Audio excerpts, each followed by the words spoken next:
Hi everyone, my name is Sarah Beth, and I just finished reading The Wishing Game by Meg Shaffer. This is actually the Book of the Month book, one of them from June, and it was published in 2023, and it's about 275 pages long.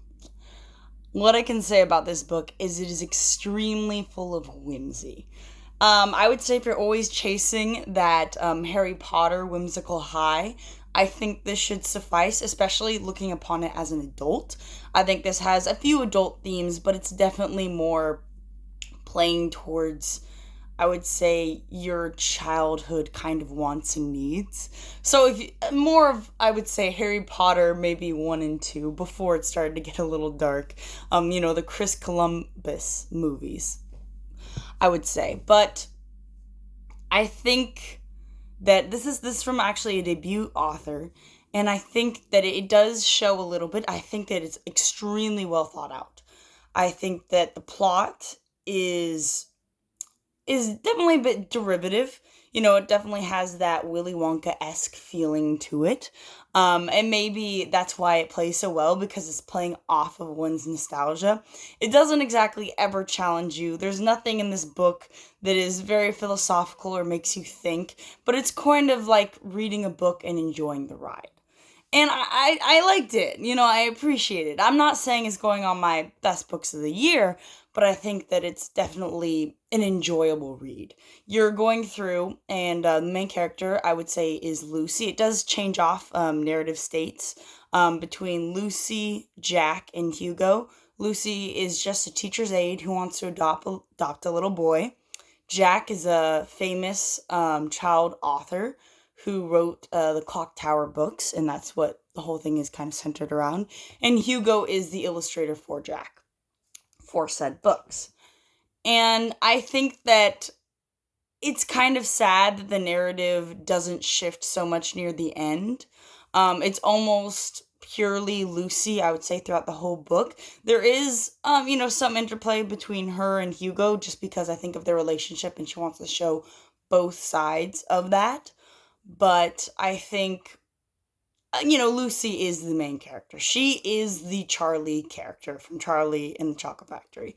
She is the one that is going on this journey, and you are following her into Wonderland, so to speak. And I definitely like what they did, because it's a huge contest book. A few people get picked out for a contest, almost like the lottery, to go to Clock Island and win, and to basically better their lives based off their winnings. I won't go into it too much because people obviously want to read the book still.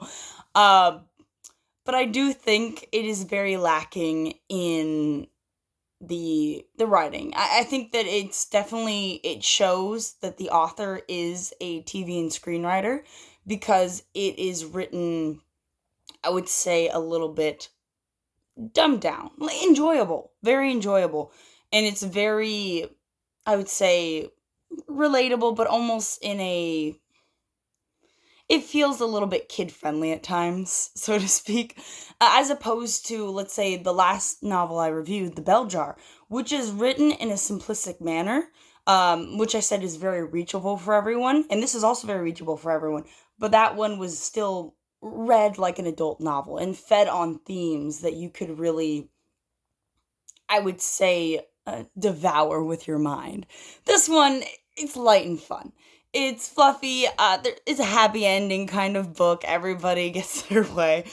And it makes you smile. I think that if you're in the mood for something that's going to just be a quick read, you can turn off your mind, enjoy it almost like a movie, I would say this is for you. I think that um, a bit of a problem is they do try to shoehorn, I guess, trauma into the characters.